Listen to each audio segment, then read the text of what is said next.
I was totally shocked and also not shocked at all when I woke up this morning to find out that the number one trending topic on Google was where to vote. I mean, hey, we're 24 hours outside of Election Day. Maybe it's time to start figuring out where it is you're going to go vote in one of the most important presidential elections in history. Now, this could be a negative. It could mean that we have a lot of people that are just kind of uninformed voters or lackadaisical voters or low propensity voters, that kind of thing. It could also be a net positive. It could mean that we have a lot of first-time voters in this country that for whatever reason, they saw something in this campaign, whether it was the campaign on the left or the campaign on the right, or maybe there's something in their own lives that finally inspired them to vote. And they've never voted in a primary before, and they've never voted in a general election before. And this time they know that they've got to do what they've got to do to save this country. So the first thing they do is go to Google and say, hey, where do I vote? And that's, of course, the best place probably to start is on Google, because if you Google 2024 U.S. elections, you can put in any street address in the entire world. Well, I guess country, can't really vote, in the entire country, and it'll tell you where to go to vote. For example, if you live at 1600 Pennsylvania Avenue in Northwest Washington, D.C., you will see that you will be voting at the MLK Memorial Library on G Street. That's very convenient. If you live, say, on 11 Drive, which is actually a place in Bethlehem, Pennsylvania, then you will be voting at Donegan Elementary School on 4th Street. And please use the East 5th Street entrance in the rear. Duh. So there you go. That's the easiest way to figure out where to vote. But there's even more important stuff. You don't just need to know where to vote. You need to know when to vote, and you need to know how to vote. And probably the most important of all, you need to know how not to vote. And we're going to cover all of those here in this upcoming video. First of all, subscribe to my channel. If you haven't yet subscribed, please do so. Click the button, click the notifications, because even after the election, we're going to be bringing you all kinds of fantastic news. All right. Let's get to when you vote. Voting typically begins at either 7 a.m. or 8 a.m. in whatever state you happen to live in. For Arizona, I believe it's 8 a.m. Here in Florida, it's 7 a.m. You can Google that. You can check your local listings. I'm sure you could call your polling place or ask one of your friends who's maybe a little more knowledgeable about you. But you should always just default to the earlier time. So if you show up at a polling place at 7 a.m. and it's not open till 8 a.m., great. You're going to be first in line. If you're voting at a place that opens at 7 a.m. and you show up at 8 a.m., there may already have been a line formed because, as we told you, the number one trending topic right now on Google is, where do I vote? So make sure you know about when and where to vote. Now, voting times for the polls to close also vary. A lot of polls close at 7 p.m., some close at 8 p.m. I think there's a couple of states that chose 8:30 as a random time to close their polls. But I do know this, in the majority of polling locations, in the majority of states, if you are in line when the polls close, they must count your vote. For example, if polls close at 7 p.m., like they do here in the state of Florida, and you show up and you're in line at 6:59, but your wait in line is 30 minutes, they still have to stay open and count your vote. They can close the line at 7 p.m. and they can tell all the latecomers, hey, you're SOL. But if you're in line at the time the polls closed, they must count your vote. If they try to kick you out because they want to go home and watch Dancing with the Stars or whatever it is, tell them, buddy, you have to stay right here until I'm all done voting. So that's the where and that's the when. Now let's talk about the how. And a good friend of mine, Jack Posobiec from Human Events Daily, he's an author, he's a podcaster, and he put together a pretty handy-dandy Twitter guide, a voting guide for when you go to vote. And there's a couple of things here I think that are very important. The first thing he put on this is don't drink a lot of liquids before voting, because if there's a long line and people are cranky, they may not hold your place in line. So ladies, and some dudes, please leave those 40-ounce Stanley coolers, those 40-ounce Stanley cups filled with water or iced tea or whatever it is you're drinking in there. Make sure you leave them in your car. Make sure you leave them at home. You don't want to have to leave the line and try to find some place to relieve yourself because somebody may not let you back. It's a lot like Disney World. If you've been waiting hours to get on the Seven Dwarfs Mine Train, you're not going to really want to be, you're not going to be really happy if someone says, can you hold my place? I got to go pee. That's rule number one. Also, make sure you're not bringing any alcoholic beverages to the polls because A, you don't want to get drunk and disorderly. B, you don't want to get arrested. You don't want to cause a scene. And of course, you want to have a clear mind when you're voting. You want to make sure you're voting for the person you want to vote for and not somebody because, your pen slipped because you put some rum in your Stanley Cup. Number two, back to the list. Don't wear any Trump swag when you go and vote. Don't wear any swag whatsoever, but definitely if you're a Trump voter or a Republican or you want to support the Republican candidate, keep the Trump swag at home. Voters and poll workers, they will pull you out of line. They will refuse you entry if you're wearing a political candidate swag, especially if that political candidate is Donald Trump. And we know this because in Trenton, New Jersey, or in Hamilton, New Jersey, a woman voted in her bra when she was told she couldn't enter the polling location with her Trump shirt on.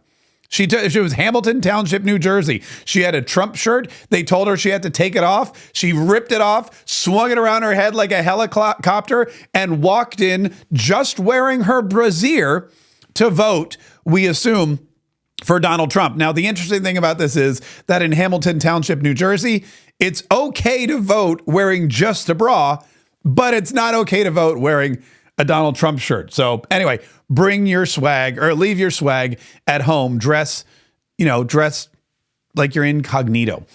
Here's another good tip from Jack Posobiec. Bring a rollator walker. Now, those are those walkers that I'm sure you've seen them. My dad had one. I'm sure a lot of parents. It's a walker and it's got a seat on it.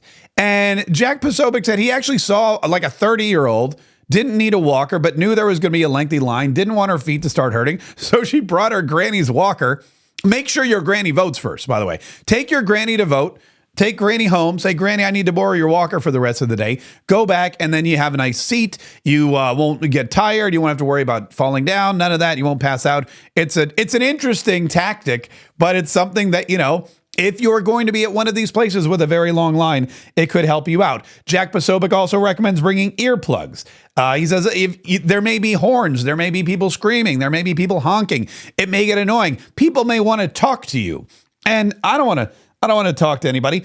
He says, do not engage with people in line. Smile if they look at you, but assume the worst of people. Avoid confrontation. Now, this to me is just a good life lesson for any time in your life. It doesn't even have to be election day. Just, I always avoid people. I always try to avoid confrontation. I always just assume the worst.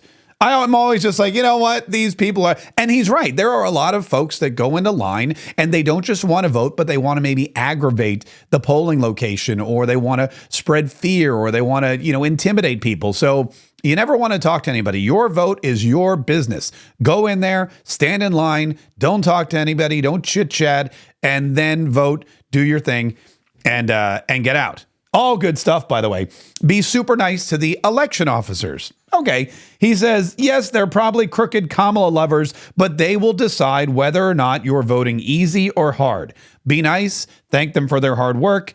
Tell them other lies to flatter them. And he's not wrong about this. Look at this. Wisconsin election workers. This is from WPR.org. Wisconsin election workers can have a partisan beginning. Democrat and Republican officials are ramping up efforts to enlist members of their party to work as poll workers. Now, typically, the Democrat Party has had a lock on the poll worker industry. I don't know what it is, but they were quick to figure out that whoever counts the votes really has all the power. So they always got volunteers to go out and help on election day. Well, the Republican Party has gotten wise, and they've enlisted and trained and put out into the field hundreds of thousands of election workers and poll watchers this year.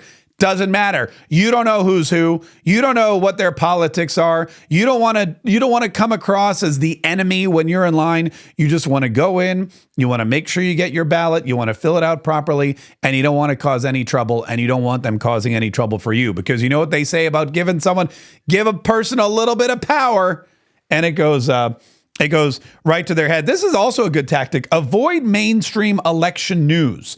I've seen a few people leave line because they were demoralized by suppression polls. Now, this is true. This is very important. In fact, there was a very high-profile case in 2020 with the state of Arizona and Fox News. Fox News Channel called the state of Arizona for Joe Biden before the polls even closed. I mean, people were still in line ready to vote. People were still driving their cars to the polls to vote for Donald Trump. And Fox News said, it's over. Donald Trump lost Arizona. Joe Biden won it. Don't even worry about it. Now, could you imagine if you're a busy parent and you're like, okay, I've got 20 minutes to go vote. Then I've got to go pick up Nancy at ballet. Then I've got to go pick up Jimmy at ping pong. Then I've got to go home. I've got to try to make him some food. And then I've got to clean the house and get the lunches ready for them. It's just crazy. If you're thinking to yourself, oh, Joe Biden already won the state. Great. That's 20 minutes I don't have to spend going to vote for Donald Trump. I can just go pick up my kids, make them dinner, and get to bed at a reasonable hour. You don't want to listen to any of that because half of it's bogus, half of it's not true. The polls on election day are created for one reason and one reason only, to make you think something than the opposite of the truth is true. If Donald Trump is winning, for example, in Iowa, there was a very famous suppression poll that came out the other day that said he wasn't. Said Kamala Harris was destroying Donald Trump in Iowa. Fun fact, Kamala Harris is not going to win Iowa. Donald Trump is going to win Iowa. But there's a lot of polls, there's a lot of people out there who are up to no good, and they want you to think that your candidate is losing to demoralize you and send you home. And then finally, and this is very important, if your state requires ID, check what types are accepted and have them already. Don't lose your chance to vote. Fun fact about voter ID. Voter ID is necessary, but also not necessary. In a lot of states, they require ID. You go in, they say, where do you live? Show me your ID. But in most states, ID is not required. And if you don't have ID, they can't tell you to go home or leave or refuse you a ballot. They give you what's known as a provisional ballot, and you have to sign it. And then they go back to check to see if the signature on the voter registration matches the signature on the ballot. And if those two match, then that ballot is counted. So while they ask you for ID, and while many states tell you that you need ID, fun fact, you don't, which is also a problem, which we'll hopefully fix after the election. There have been a lot of instances, too. In California, they don't even ask you for ID half the times. They just ask you for your name. They check it on the voter record, and you can go off and vote. It's a problem that we need to remedy for the next election, but we'll talk about the next election after this election. So there you go. Where to vote, when to vote, how to vote, and most importantly, how not to vote. Also, if you're one of those people that wants to record the line or get out your video camera, do it after you voted, because you don't want to give people any reason to kick you out. You want to make sure that your vote is counted, because again, this is one of the most important elections in our history.